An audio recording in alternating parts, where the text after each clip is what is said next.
एक छोटे से गांव रामपुर की कहानी है, जहां हरी भरी वादियां, खेत खलिहान और शांति भरा जीवन है। इस गांव में दो किसान परिवार रहते हैं। पहला परिवार है रमेश का। रमेश अमीर किसान है। उसके पास बड़ी बड़ी जमीनें, आधुनिक ट्रैक्टर और खेती के लिए नई मशीनें हैं। उसका घर आलीशान है और हर काम के लिए मजदूर रखे हुए हैं। दूसरा परिवार है मोहन का। मोहन गरीब किसान है। उसकी जमीन छोटी है, घर मिट्टी का बना हुआ है और वह अपने परिवार के साथ मिलकर खेती करता है। मोहन मेहनती और दयालु स्वभाव का है। गांव में खेती का समय आता है। रमेश अपने ट्रैक्टर और मजदूरों की मदद से तेजी से काम करता है। उसकी फसल हरी भरी दिखती है। दूसरी तरफ मोहन अपने परिवार के साथ दिन रात मेहनत करता है।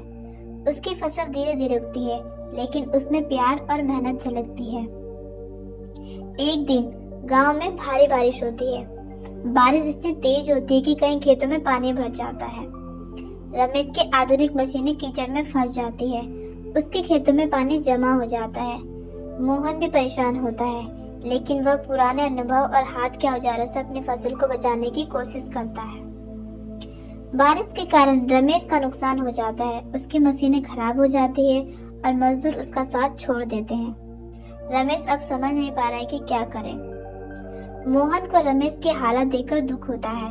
वह अपने परिवार के साथ रमेश की मदद के लिए आगे आता है। मोहन और उसका परिवार मिलकर रमेश के खेत से पानी निकालने में मदद करते हैं।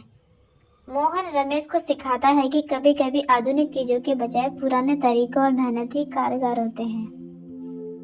बारिश थमने के बाद दोनों किसान मिलकर अपने अपने खेतों को फिर से उगाने की कोशिश करते हैं। मोहन की मेहनत और रमेश के संसाधनों का मेल नई फसल उगाने में मदद करता है।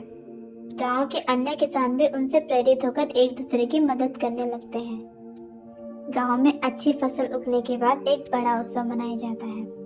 इस उत्सव में रमेश और मोहन गांव वालों को यह सिखाते हैं कि अमीरी या गरीबी से ज्यादा महत्वपूर्ण है एकता और मेहनत। रमेश अब अपने संसाधन सभी किसानों के साथ बांटने का फैसला करता है और मोहन अपनी मेहनत और लगन से गांव के लिए एक मिसाल बन जाता है।